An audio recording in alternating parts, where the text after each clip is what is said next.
여러분 안녕하세요. 한솔 아카데미에서 토목기사 이론 파트 수리수문학과 상하수도공학을 담당하고 있는 이상도입니다. 자, 이번에는 상하수도공학입니다. 여러분들 상하수도공학을 먼저 들으실지 수리수문학을 먼저 들으실지 모르지만 전체 두꺼운 이 두꺼운 책 한 권을 2시간 만에 요약하는 정말 짧고 굵게 코어만 핵심적으로 요약하는 시간입니다. 여러분들 공부를 다 하시고 들으셔야 됩니다. 공부를 안 하시고 들으시면 이해가 안 돼요. 저게 무슨 말인지. 그 대신 공부를 다 하고 들으시면 머릿속에 쏙쏙 들어오고 2시간만 살짝 시간을 투자하시면 이 전체 한 과목이 아마 고득점 받는데 굉장히 중요한 역할을 할 겁니다. 자, 그럼 우리 상하수도공학 핵심이론, 자주 출제되는 핵심이론 어떤지 한번 살펴볼까요? 네. 자, 첫 번째입니다. 처음부터 별세 개치라 그래서 죄송한데 별세 개치입니다. 별세 개는 7군데밖에 없습니다. 7군데. 알고 계시죠? 외워야 되는 거 순서 수치도 정성 배급. 1년에 한 번 내지 2번은 꼭 나옵니다. 안 나온 적 없습니다. 다 알고 있는 내용이니까. 그 다음 이 중에 도수 이것도 수송하는 거예요. 송수 이것도 수송하는 거예요. 근데 서로 정의가 나오는데 이 순서만 알고 있으면 정의를 이해합니다. 도수 볼까요? 수온에서 취수한 물을 정수장까지 보내는 시설. 맞습니까? 송수는 정수장에서 정수된 물을 배수지까지 보내는 시설. 맞죠? 즉, 이 상수도 체계는 순서와 도수, 송수의 정의가 시험에 나옵니다. 자, 그 다음 아주 중요한 숫자죠. 우리가 상수도를 계획을 해야 돼. 계획을 해서 쫙 뭐든지 여러분들이 밟고 다니는 땅 밑에 관 같은 거 다 모든 계획들을 짜야 되는 이 기간입니다.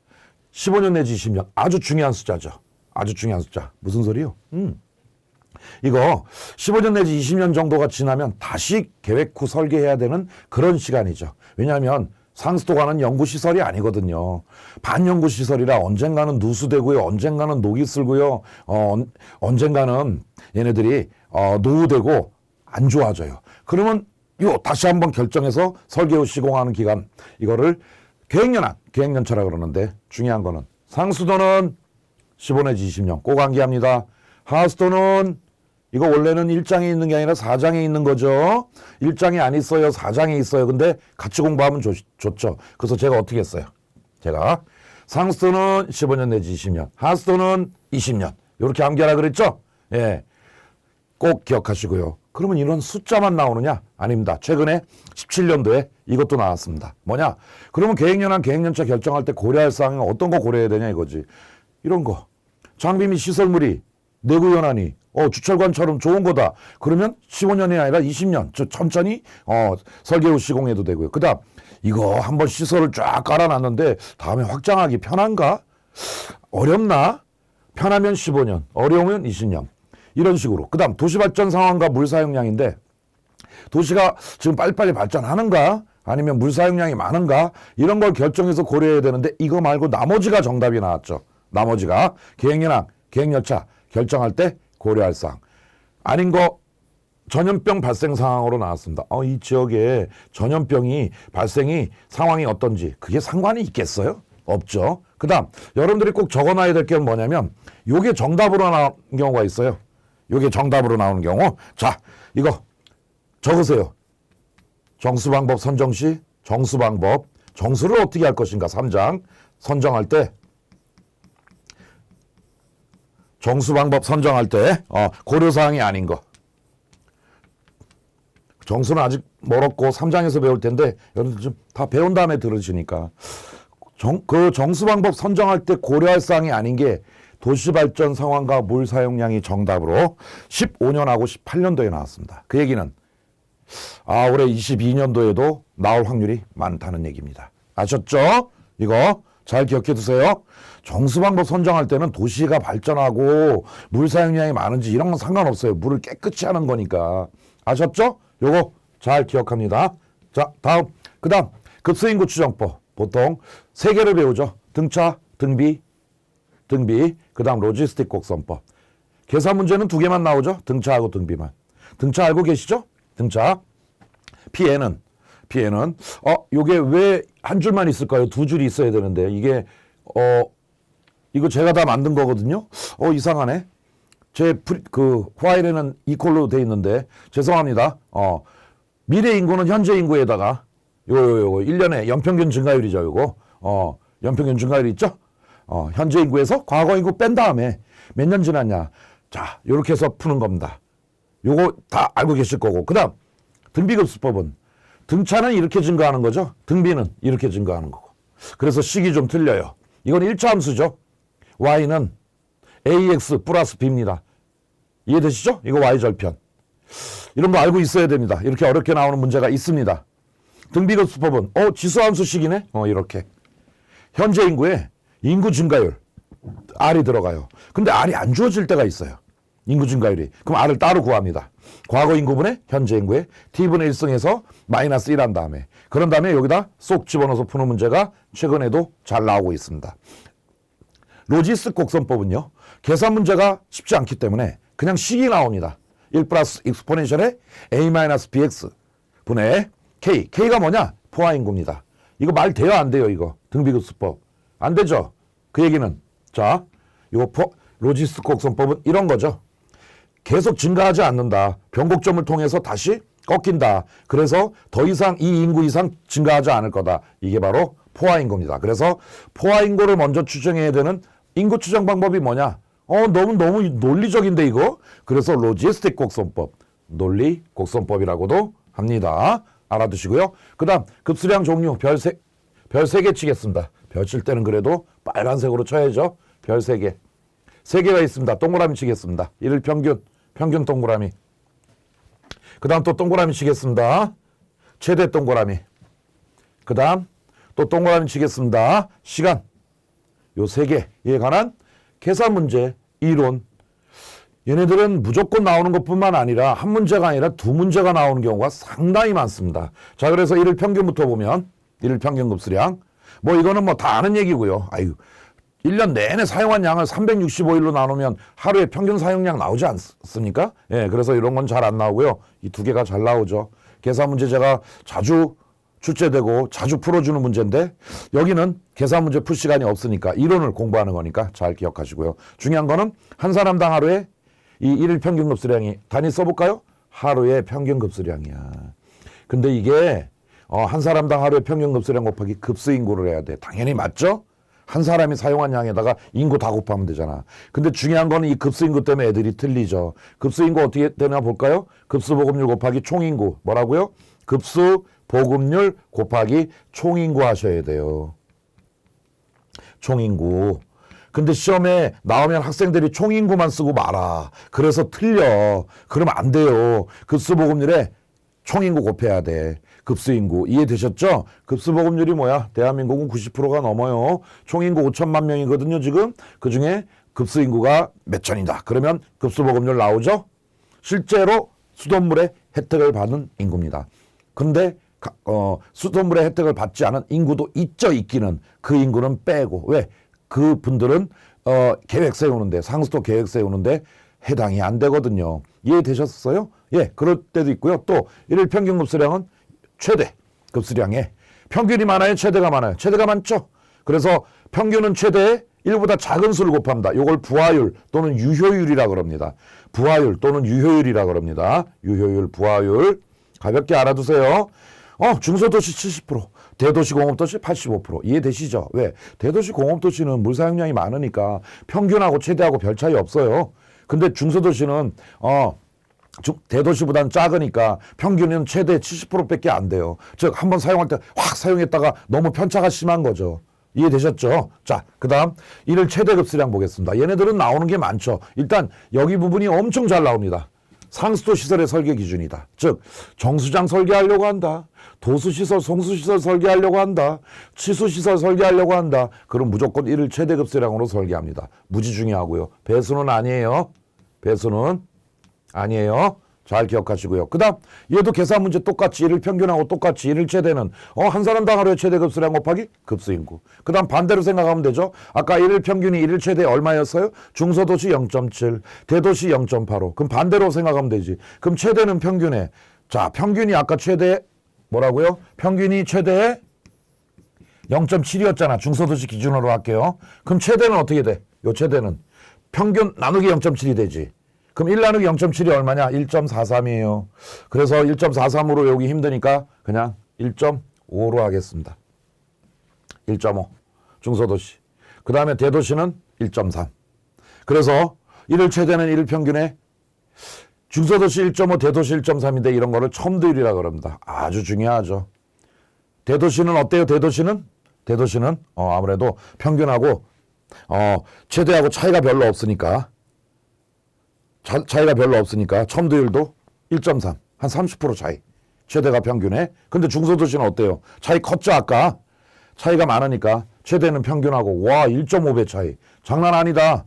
이거 굉장히 중요한 겁니다. 첨도율 기억하시고요. 그 다음 시간 최대 급수량은 1년 중 가장 사용량이 많은 그날의 급수량의 또 1시간 분량이니까 이게 가로치기로 엄청 잘 나옵니다.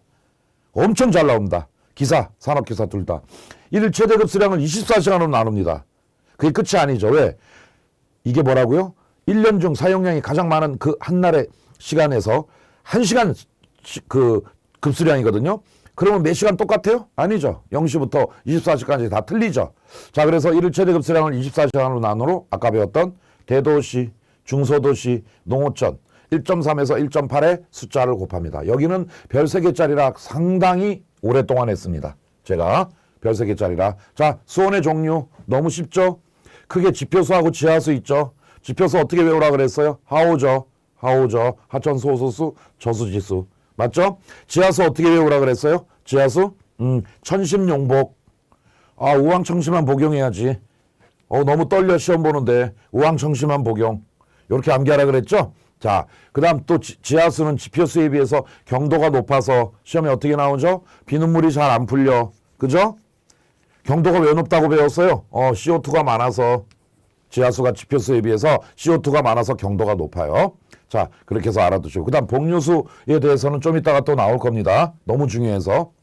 그 다음 이 지하수 중에는 수리학에서도 배웠죠. 피압지하수를 양수한 우물을 뭐라고 배웠어요? 굴착정. 기억나세요? 피압대수 중에 두께가 있었잖아. 그래서 굴착정은 유량 계산할 때 자 분자에 2파이 CK C가 있었어요. C가 뭐야 요거?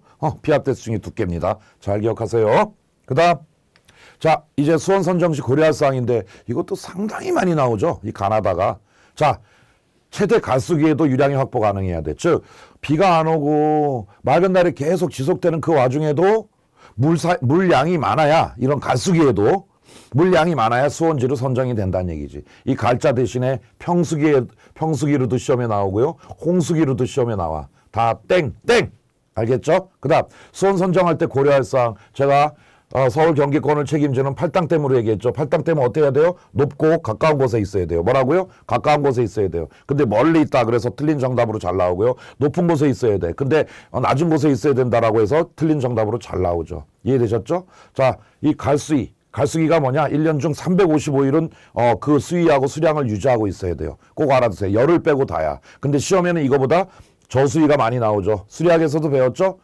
저자가 낮을 저자예요. 일본에서 야구 제일 못하는 애 제가 얘기했죠. 수리학에서도 이치로다. 기억하시고요. 평범한 애 평수위 185일 1년 중 반 182.5에서 약간 올려서 이해되셨죠? 자, 그 다음 요게 해수의 담수화가 최근에 나오기 시작했습니다. 최근에 기사는 최근에 10년 최근이란 10년을 얘기합니다. 최근 10년 동안 지금 기사 시험이 시행된 지 제가 한번 따져볼게요. 37년 됐습니다. 근데 최근 10년에 나왔습니다. 처음. 근데 그게 4문제나 나왔어요. 이런 문제가 중요한 문제예요. 바닷물을 맑은 물로 바꾼대요. 다음 자는 이렇게 씁니다. 맑은 물로 바꾸는 바닷물을. 자, 일단 암기합니다. 전기투석법, 증발법, 그 다음에 역삼투법. 역삼투가 뭔지 아시죠? 강물에서 바닷물로 가는 게 삼투인데 바닷물에서 강물로 가는 걸 역삼투라 그래요. 그래서 바닷물에서 강물로 이렇게 바뀌면서 그 안에 있는 염분을 없애는 거죠. 그래서 얘는 염분 제거시 사용한다까지 해서 엄청나게 잘 알아둡니다. 이것만 따로 2번 나왔습니다. 해수의 담수화 방법에 이 염분 있잖아요. 소금기 그거 제거할 때 특히 사용하는 거는 역삼투법이다. 그러면 또 나머지 두 번은 다음 중 해수의 담수화 방법이 아닌 것은 그래서 전증역 암기합니다. 전증역. 그러니까 기차역인데 전증역이야. 선생님 그런 역이 있어요? 여기 있잖아. 요거 외우라고. 알겠죠? 아, 나는 전증역에서 기차 타. 전증역. 그러면 나머지 하나가 정답이 됩니다. 이거 요즘 잘 나오니까 따로 딱 이것만 따로 해놨습니다. 제가 잘 기억하시고요.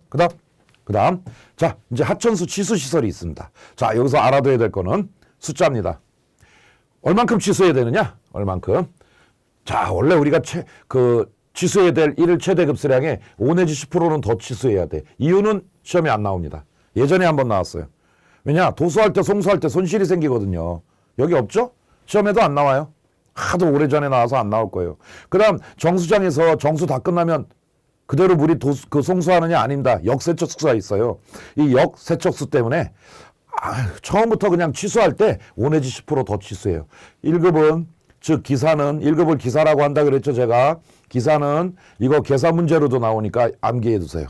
5 내지 10% 더. 알겠죠? 그 다음 하천수 취수 시설의 유소곤 암만 기억. 그 다음에 취수탑, 취수문, 취수관 이런 게 있다는 거 암기합니다. 취수보까지 암기합니다. 왜? 다음 중 하천수의 취수시설이 아닌 것은 하고 나오거든요. 그럼 답이 집수맥으로 주로 나오죠. 집수맥으로. 얘는 하천수가 아니라 지하수 취수시설입니다. 자 그럼 취수탑이 정답이 되려면 이거 탑을 쌓아서 취수하려고 많이 취수하려고 하는구나. 아셨죠? 그 다음 좋은 수준의 물을 선택적으로 취수해서 하려고 하는구나. 왜? 탑을 쌓았으니까 아무데나 뽑아낼 수 있으니까요. 그 다음 취수문 즉 하천에 직접 문을 달아서 문 쫙 열어가지고 물 취수하는 거야. 그래서 안에 직접 취수구를 설치하는 방식으로 요게 기사시험에 나오죠. 유속이 어떤? 작은. 유속이 작은 하천의 중상류부 위에 설치합니다. 왜? 하류부에는 물이 막 흘러서 몰려들기 때문에 유속이 작을 수가 없죠. 이해되시죠? 유속이 크면 문을 열 수가 있나요? 수업 시간에 얘기했죠. 못 열죠? 예, 잘 기억하시고요. 취수광고는 이렇게 나오죠. 지금 제목이 뭐예요? 하천수의 취수시설이에요. 그러면 나머지들 하천수 취수시설에 그럼 취수탑이나 취수문은 하천만? 아니. 호소나 저수지수도 취수합니다. 근데 유일하게 꼭 알아두세요. 이거 잘 나온다. 취수관은 호소나 댐 이런 거 수온으로 하는 경우는 취수하지 않고 얘는 어떻게 꼭 씁니다. 자, 어떻게 쓰느냐? 온리 하천수다. 취수관은 온리 하천수다. 하천수 취수할 때만 사용한다. 나머지는 탑, 문, 보는 하천수 말고 호소나 저수지수. 저수지수가 댐에 있는 물입니다. 그런 거 취수할 때도 사용해. 알아두시고요. 그 다음 취수보는 엄청 중요한 숫자가 있죠. 엄청 중요한 취수보 유입속도 0.4에서 8. 이거 이따가 나올 때 또 한번 적어줍니다. 제가 꼭 암기합니다. 취수보 0.4에서 0.8이다. 나올 확률 무지 많습니다. 아셨죠? 예, 됐고요. 그 다음 아까 나온다 그랬죠. 이거 어디서 나왔더라? 이거 지하수 종류. 지하수 종류가 뭐였더라? 천심, 복용. 알겠죠? 천층수, 심층수, 복류수, 용천수. 즉 아래로 흘러요. 즉 엎드려서 흘러요. 제가 그림도 많이 그려줬죠? 예.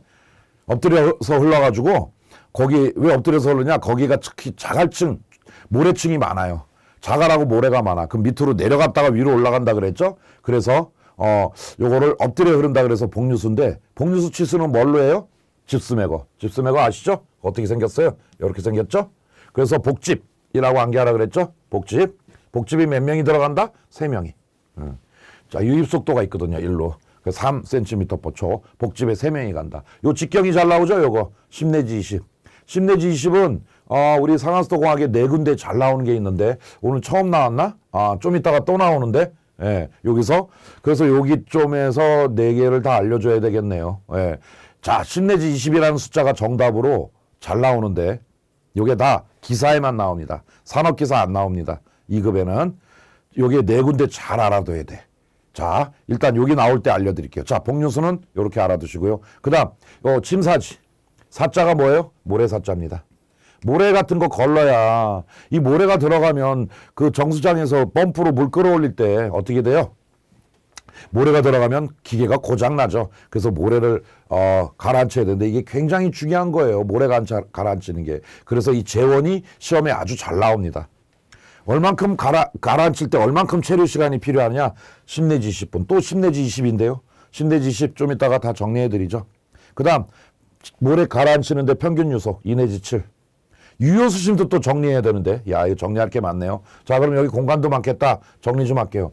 10 내지 20이 시험에 잘 나오는 게 네 군데가 있습니다. 뭐냐? 집스매거 지금 배웠죠? 침전지 지금 배웠죠? 그 다음에 이것도 이따가 나와요. 농축조 용량. 그 다음에 계획 오수량에서 지하수량은 몇 퍼센트 차지하냐. 자 집스매거 직경 10 내지 20.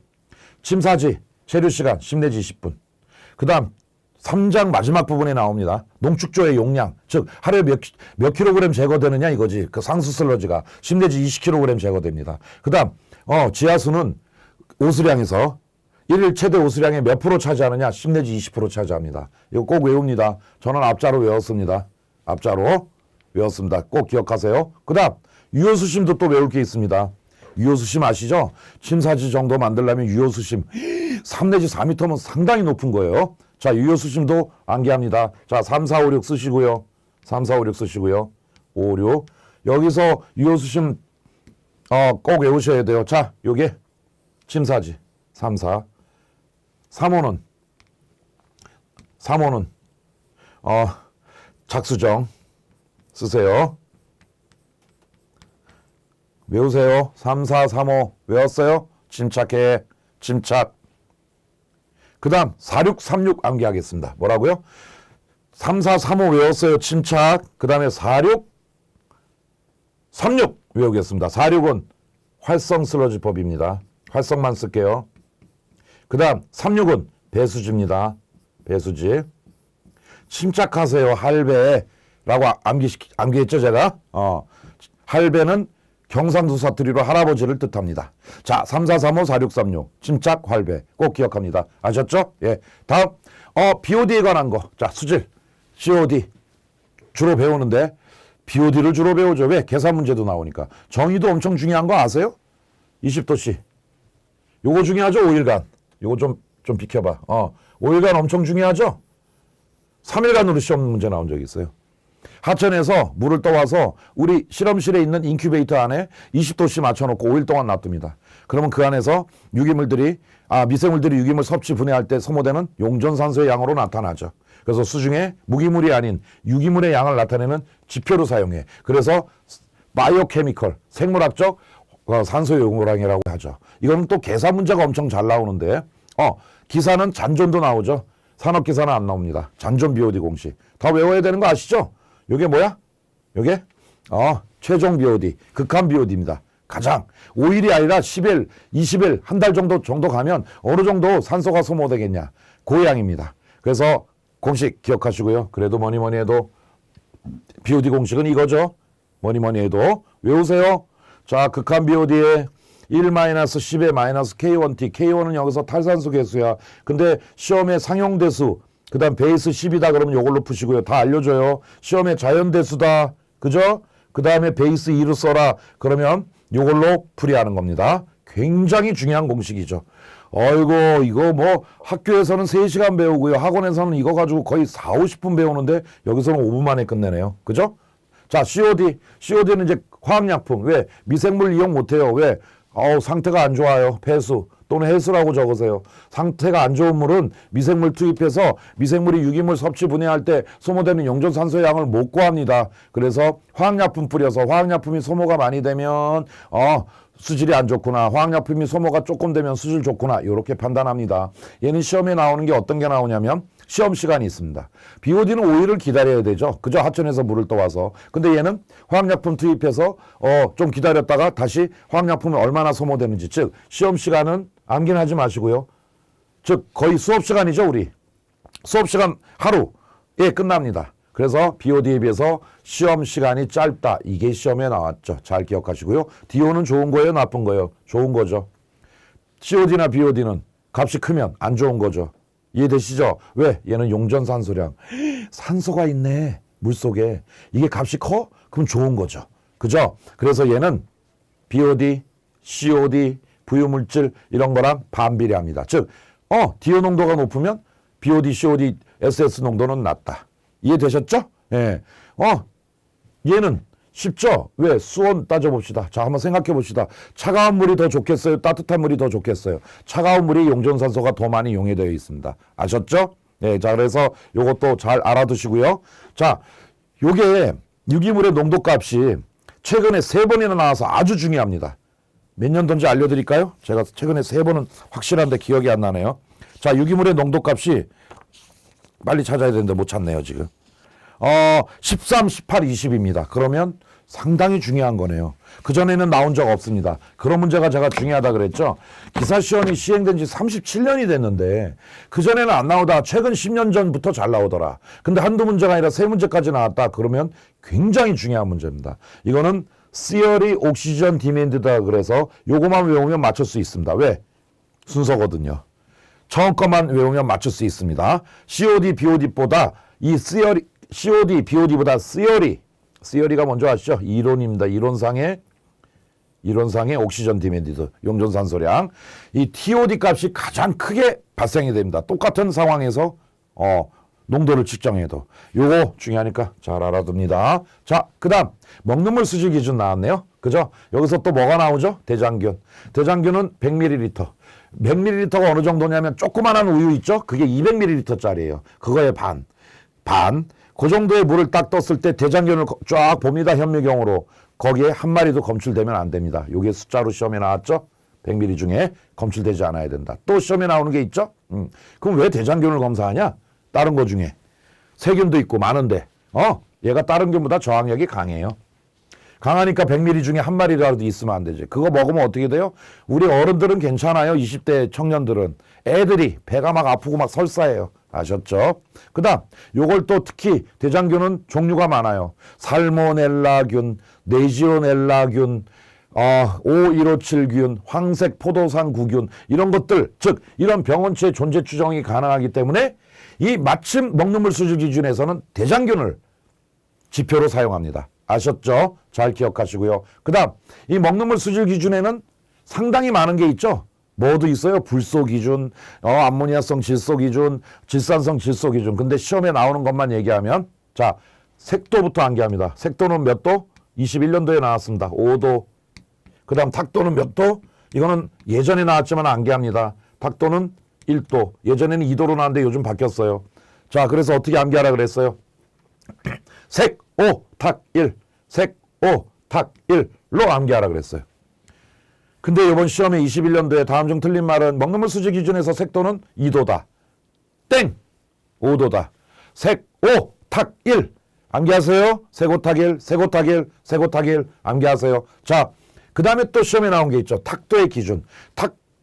탁도가 영어로 더비더티라 그러죠. 이 탁도의 기준, 이 도 대신에 NTU라 그래요. NTU 암기합니다. 네펠로메트릭 더비더티 유닛. 여기 있죠? 탁도의 기본 단위가 도야. 근데 도 한글로 안 나오고 영어로 나와. NTU. 알아두세요. 자, 그 다음. 자, 이제 일장의 거의 마지막 극으로 달리고 있습니다. 성층현상. 왜 물이 층을 이루고 있죠? 수온 때문에. 알고 계시죠? 가장 아래층은 4도다. 꼭 알아두시고요. 요거는 살짝 나왔습니다. 여름철이 아무래도 가장 층을 많이 이루고 있어요. 물끼리, 지들끼리. 그 다음 부영양화. 부영양화는 제일 많이 나오는 게 있죠? 뭐죠? 이거 부영양화. 좋은 말이에요? 나쁜 말이에요? 나쁜 말이죠. 왜? 영양염료가 가장 풍부해지는 현상. 영양염료가 뭐죠? 이게 바로 질소하고 인입니다. 그죠? 인질이라 그랬죠? 인질. 암기에. 이게 하천에 유입되면 수질이 안 좋아져요. 자, 그러면 또 특징이 잘 나오죠? 21년도만 여기 3개 중에 2개가 나왔습니다. 21년도만. 자, 표층수가 아니라 깊은 물입니다. 부염령화가 생기면 깊은 물에 용존산소 줄어들어서 완전 수질 상태 안 좋음. 그 다음 냄새맛 역 같아. 괜찮아야 되는데 막 냄새 장난 아니야. 왜? 조류 때문에 그런 거 아시죠? 조류가 많으면. 조류가 뭐냐면 녹조류라 그랬어요. 초록색으로 막 물이 바뀌는데 거기다 냄새까지 나고 아주 역 같아 그냥. 예. 여기가 지금 인강이라 역 같다라고 그랬어요. 아시죠? 예. 평상시는 뭐라 그러는지. 하여튼 역 같아요. 그 다음 그러면 어떻게 하느냐? 어떻게 대처하느냐? 이거 중요합니다. 황산동을 뿌립니다. 동이 또 구리거든요. 황산구리를 뿌립니다. 근데 어떨 때 1급은 영어로도 나옵니다. CuSO4. 이거를 뿌리면 부정영화 현상이 감소됩니다. 여기에서만 엄청 잘 나오잖아, 시험에. 정말 잘 나옵니다. 예. 자, 그래서 이 부분 잘 알아두시고요. 이번에는 이제 거의 1장이 마지막입니다. 자정계수입니다. 얘는 좋은 말인 것 같죠? 스스로 정화한다 그러니까. 그죠? 셀프로 퓨리피케이션 한대. 그러면 자정계수에 영향을 미치는 인자? 자, 봅시다. 수온이 낮으면 제가 아까 뭐라 그랬죠? 디오 농도가 많아진다 그랬죠? 차가운 물에. 그러면 자정계수 값 커지겠네요? 예, 자정계수가 커집니다. 그 다음, 요건 또 무슨 말입니까? 자, 여러분들 한번 생각해 봅니다. 하천에 물이 고여있는 물보다 움직이는 물이 더 수질이 좋겠죠. 왜? 고여있으면 썩는다 그러잖아. 고인 물은 썩는다. 유속이 클수록 자정계수 값이 커집니다. 이해되셨죠? 잘 기억하시고요. 자, 그럼 하천이 스스로 정화된다 그러는데 가장 큰 역할을 하는 게 뭐냐? 미생물들이 스스로 유기물 섭취 분해하면서 생기는 생물학적 작용이 가장 큰 역할을 합니다. 이것도 시험에 나오죠. 그죠? 그 다음 위풀의 4단계 아시죠? 분활회정, 분해지대, 활발한 분해지대, 그 다음 회복지대, 정수지대. 아실 거야, 위풀의 4단계. 그 중에 분해지대에서, 이건 암기하지 마시고. 왜 BOD가 감소하냐고 시험에 나와요, 자꾸. 이거 엄청 많이 나오죠. BOD가 뭐라고 배웠어요? 유기물이라고 배웠죠? BOD 값이 크면 유기물이 많은 거야. 이거 왜 감소해? 생각해 보세요. 유기물이 왜 감소해? 미생물이 많으니까 감소하지. 미생물이 많아서 이 유기물들 처먹잖아요. 그죠? 자, 그래서 정답은 BOD가 감소하는 이유는 답은 미생물의 번식으로 딱 답이 나옵니다. 물론 가끔 호기성도 포함해서 나와요. 호기성이 뭐야? 산소를 좋아하는. 아셨죠? 예. 자, 미생물이 번식하니까 미생물이 많아지니까 먹이가 없어지잖아. 그 먹이가 없어진다는 말이 BOD가 감소한다는 말입니다. 그 다음 이것도 또 옮겨야 되는데 제가 이걸 못 옮겨지네. 이거 좀 빡빡하네 여기. 예. 이렇게 하죠. 그 다음 이 용존산소 부족 곡선식 있죠? 용존산소 부족 곡선 요렇게 생겼죠? 예. 여기 에서 요 지점이 어떻게 돼요? 이 변곡점이라 그래. 왜? 곡선이 아래로 볼록해서 위로로 볼록한 요 지점, 변곡점. 여기가 바로 산소 복구율이 가장 큰 지점이에요. 기사는 아주 잘 나오죠? 변곡점. 그 다음 맨 마지막 거는 2번밖에 안 나왔는데 그래도 살짝 하죠. 이 스트리터 패스 이케이션 아세요? 굉장히 긴 거? 이게 뭐냐? 그 유아 시간에 따른 이건 암기 안 해도 되고요. 용존산소 부족 곡선식이다. 이렇게 암기하라 그랬죠, 제가. 최근에 2번 나왔던 것 같아요, 이게. 예. 그래서 1장이 끝났습니다. 1장이. 자, 그럼 이제 2장 보겠습니다. 2장은 짧죠. 2장은 뭐예요? 2장은 주로 도수, 송수, 배수 굽습니다. 자, 도수, 송수부터. 자, 물을 도수한대요. 그 다음 정수된 물을 또 배수지까지 보내는, 즉 송수한대요. 자, 얘네들은 아주 잘 나온 게 있죠. 어떻게? 동수경사선. 수리학 시간에 배웠죠. 수면 연결한 거. 자, 도수, 즉 여기서 물을 요로 이렇게 옮길 때, 이렇게 옮길 때, 요게 바로 뭐라 그랬어요? 요게 바로 동수경사선이라 그랬잖아. 요게. 그거 이하로 흘러야 돼요. 이하. 시험 문제 이하로 흘러야 되는데 이상으로 흘러야 된다라고 엄청 잘 나오죠. 그죠? 예. 그 다음. 근데 관수로의 일부분이, 자, 아시죠? 이것도 수리학 시간에 배웠죠? 중간에 장애물이 있어요, 여기. 장애물. 그럼 어떻게 하죠? 장애물이 있으면? 관이 위로 올라갔다 내려가야죠. 그죠? 이게 동수경사선이죠. 동수경사선. 요게 뭐야? 이거 사이폰이라 그러죠. 사이폰. 즉, 관술의 일부분이 이렇게 사이폰 작용, 즉 동수경사선보다 높을 경우는 어떡하냐? 상류측 광경은 크게, 상류측 광경은 크게, 하류측 광경은 작게. 이렇게 해주는 방법도 있어요. 접합, 상류측 광경 크게, 하류측 광경 작게. 가끔 접합정도 배웠죠? 이따가 나옵니다. 접합정을 설치해도 되고요. 요런 게 주로 나오죠. 자, 그래도, 주로 나오는 거는 요게고, 그 다음, 요건 기본이죠. 도수. 주로 자연유화식으로 하죠. 뭐야, 이게? 중력에 의해서 위에서 아래로 흐르게. 송수는 뭐예요? 아무래도 이제 깨끗한 물을 수송하니까 자연유화식은 좀 그렇고, 관에 꽉 채워서 펌프 합성식으로, 관을 통해서 흘러가는 거네. 이해되시죠? 얘는 뭐라 그래요? 개수로식이라 그러죠? 얘는 뭐라 그래요? 관수로식이라 그러죠? 잘 나오죠? 예. 얘네 둘이 비교한 게 가끔 나오죠. 얘는 중력 방향에 의해서 자연스럽게 흘려보내기 때문에 아무래도 지형이 경사져 있어야 됩니다. 그죠? 도수로가 길어야 됩니다. 왜 길어야 돼? 그럼 이게 길면 될까요? 이거 길면 돈 많이 들잖아. 그죠? 얘는 짧아야 돼요. 자, 그래서 이 도수 송수 방식은 개수로하고 관수로식, 즉 자연유화식하고 펌프 합성식이 있는데 주로 이거보다는 동수경사선 이하로 흘러야 되고 동수경사선 이상으로 흐르면 어떻게 되냐? 요 상류축 광경 크게, 하류축 광경 작게, 접합정 설치 이런 게 주로 나옵니다. 예. 자, 됐고요. 자, 이거는 좀 배우기가 그러네. 왜? 수리학에서 다 배웠죠. 선생님 저는 상하수도부터 이거 듣고 있는데요. 상관없어요. 자, 뭐 아까도 얘기했지만 개수로식은 자유수면을 갖는 흐름입니다. 그죠? 관수로식, 이거 자유수면이잖아. 관수로식은 자유수면을 갖지 않는 식. 그래서 시험에 어떻게 나와요? 작년에도 나왔어요. 다음 중 개수로하고 관수로를 구분하는 기준이 뭐냐? 답, 자유수면의 유무입니다. 아셨죠? 자, 계산 문제는 매닝하고 쉐이지만 나옵니다. 근데 작년이죠. 21년도에 시험에 어떻게 나왔냐? 다음 중 이 유량 계산하는 거, 유속 계산하는 거, 공식이 아닌 것은 매닝, 쉐이지, 헤이즌, 윌리엄즈 말고 나머지가 정답으로 나왔습니다. 아셨죠? 계산 문제는 두 분만 나오지만 헤이즌, 윌리엄즈 또는 쿠터 이런 사람들 알아두세요. 이런 사람들도 다 유량 공식이 있어요. 아닌 사람 찾습니다. 4명 말고 나머지. 이 공식은 너무 중요해서 계산 문제도 여기 나오죠. 수리학도 당연히 나오고요. 그럼 수리학이 안 나오는 게 이거죠. 헤이즌, 윌리엄즈 밑줄 치세요. 상수도 배수관. 상수도 배수관 설계하려고 한다. 누구 공식 사용하니? 상수도 배수관은 누구 공식 사용하니? 그러면 헤이즌, 윌리엄즈입니다. 잘 기억하세요. 잘. 그 다음 그거만 나오느냐? 아닙니다. 헤이즌, 윌리엄즈 공식이 어떻게 되니? 얘네들은 계산 문제가 나오기 때문에 딸딸딸딸 외워야 돼요. 근데 헤이즌, 윌리엄즈 공식은 계산 문제는 안 나오는 대신 요 식에서 요게 브랭크로 나옵니다. 괄호로. 2번 나왔습니다. 최근에. 그래서 2.63승하고 0.54승을 꼭 외웁니다. 꼭. 계산 문제는 안 나와요. 계산 문제 하려면 이것까지 외워야 되는데 이런 거 외우기 쉽지 않잖아. 이해되셨죠? 그 다음 수리학에서는 별 3개인데 여기서는 뭐 그냥 어쩌다 나오는 거. 마찰손 실수도 FD분의 L, 2주분의 V제곱. 잘 기억하세요. 다음 도수송수관의 유속입니다. 유속. 도수송수관. 이건 상수도관이죠? 최소, 최대. 여기서 끝나면 되겠나? 안 되겠죠? 좀 하수도관 한번 해볼까요? 하수도관. 하수도관은 2개죠. 오수관, 차직관거. 오차관이라고 암기하세요. 아무래도 왜 이렇게 유속을 작게 했지? 관론의 침전물 퇴적 방지하기 위해서.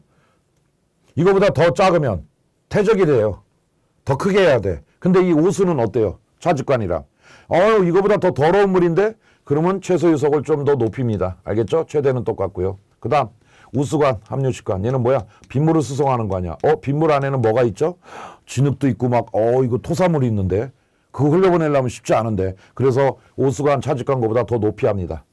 그래서 제가 368, 368 이렇게 암기시켰죠? 최대는 항상 3이니까 신경 쓰지 마시고요. 368, 368 뭐라고요? 368, 368 엄청 숫자 잘 나오는 겁니다. 시험에. 최대는 왜 3으로 이렇게 해놨죠? 이거보다 더 크면 안 되나요? 더 크면요 관안이 까져요.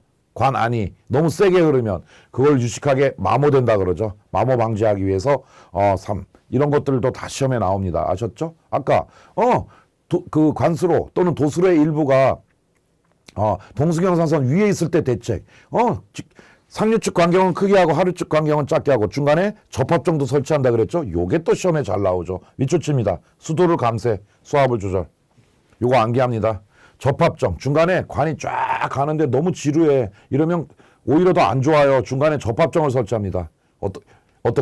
어떤 이유로 설치해? 요걸 설치하면 수도도 살짝 떨어뜨리고 수압도 약간 조절하는 역할을 해요. 아셨죠? 수도 감쇄, 수압 조절. 꼭 기억합니다. 그 다음 관수로 부석 설비인데 잘 나오진 않지만 가끔 나오니까 알아둡니다. 얘는 좀 이따가 나올 겁니다. 그 격자식, 수지상식에서 일단 가볍게 알아둡니다. 물을 제어하는 밸브다. 제수. 그래서 일부러 한자로 썼죠. 문에 달렸다. 게이트 밸브. 이건 특징이 정답으로 안 나옵니다. 그래서 흐린 걸로 적어놨어요. 자, 굵은 거 봅시다. 역지 밸브. 벌써 영어로도 나오니까 알아둡니다. 영어로도 나오니까 책 밸브라 그래요. 책이 뭐야? 저지하다. 물이 거꾸로 흐르는 걸 방지하는 거예요. 중요하죠? 관수로 부석 설비에서 물이 거꾸로 흐르는 거 방지하는 거. 역류 방지하는 거라고 알겠죠? 그 다음 안전 밸브는 다 아시죠? 라제타에 많다 그랬죠? 수격작용 방지하기 위해서, 관 파열 방지하기 위해서 물을 자동적으로 배출하는 밸브입니다. 알겠죠? 잘 나오진 않지만 그래도 관술의 부석 설비인데 좀 알아둬야 되지 않을까? 그죠? 자, 그 다음 상수도관 봅시다. 상수도관. 얘는 요 세 개가 시험에 정답으로 잘 나오는데 주철관은 캐스트 아이언이라 그래서 좀 무거워요. 그래서 무겁기 때문에 아무래도 내구성이 길어서 오래 가요. 알겠죠? 그 다음 강은 스틸입니다. 스틸은 어때요? 부식되죠? 녹슬죠? 그죠? 또 잘 처지죠? 강은. 그 다음 PVC관 아세요 여러분들? 회색 알잖아. 그 폴리비닐 클로라이드라 그래서 폴리빈이라고 왜 그러냐면 회색관 있잖아요. 그거 잘 열 가해지면 막 녹아요. 그죠? 열. 그 다음에 햇볕. 그 다음 자외선 세게 쬐면 자꾸 녹아요. 약해요. 요런 게 주로 나옵니다. 상수도관. 그 다음 배수지 용량 무지 중요한 숫자입니다. 적어도 우리 배수지가 어디야? 우리 그 수지로 오기 바로 직전. 그때 용량은 적어도 1 최대 급수량의 반 정도는 확보하고 있어야 돼요. 배수지에서. 이거 굉장히 중요한 숫자입니다. 이거 12시간이 자꾸 다른 시간으로 시험에 나옵니다. 굉장히 중요한 숫자. 1 최대 급수량의 한 반 정도는 용량을 확보하고 있어야 된다. 배수지에서. 그래야 사람들이 계속 물을 사용하고 그럴 때도 얘가 렉 걸리지 않고 계속 물을 공급시키고 공급받고 이 12시간 분 이상 유지하면. 근데 너무 조금 있으면 렉 걸려요. 아시죠? 그 다음 배수관, 급수관, 수압 최소 최대 꼭 암기합니다. 150kPa. 옛날엔 이걸로 나왔는데 요즘에는 이걸로 나옵니다. 150kPa. 이게 무슨 말이라 그랬어요? 15m 정도는 올라가야 돼. 15m 정도는 올라가는 수압. 15m가 어느 정도라 그랬어요? 아파트 5층.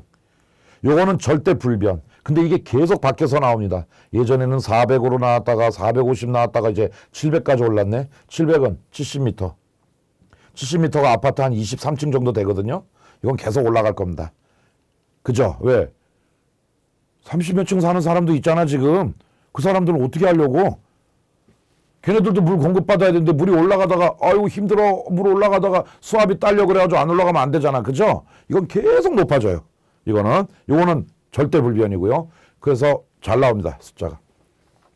잘 기억합니다. 자, 그 다음 관망 배치 방법. 아까 이제 제수 밸브가 있었는데 여기서 나올 겁니다. 격자식으로 관망을 배출하는 거. 완전 그물망식으로. 장난 아니겠죠? 복잡해. 복잡해. 그리고 얘네들은 특징이 어떻게 되냐? 이게 장점이에요. 장점. 단수가 되더라도 막 물이 막 이쪽으로 갔다 여기가 단수됐어. 여기가 단수됐어. 여기가 요 지역이 단수되더라도 그러면 물 공급이 이렇게 못 오는 거예요? 일로는 못 오지만 뒤로는 올 수 있잖아. 뒤로. 그죠? 그래서 단수시에도 단수되는 대상 지역이 좁아진다. 이건 장점이에요. 장점. 근데 나머지는 수리계산 복잡. 단점. 돈 많이 들어. 부설비. 봐봐. 근데 수지상식은 나무까지 뻗어나가는 식이에요. 어떻게 생겼냐? 이런 식으로. 그죠? 아무래도 수리계산 간단하죠. 유량 얼마? 얼마? 이것도 잘 나오지만 이게 잘 나오죠. 예. 제수 밸브. 아까 뭐라 그랬어요? 게이트 밸브. 물을 제어하는 밸브. 그런 게 요런 데 있거든요. 게이트 밸브가 요런 데 물 제어하는데 이건 좀 많네요. 그죠? 여기는 별로 없네요. 제수 밸브가 적게 설치된다. 로 잘 나옵니다. 알겠죠? 예. 그 다음 이제 거의 2장의 마지막인데 2장에 배수관만 계산하는 방법 보겠습니다. 배수관만 계산하는 방법. 아까처럼 격자식이 너무 복잡한 거예요. 계산하는 게. 그래서 이 상하수동학은 사람 이름이 시험에 나옵니다.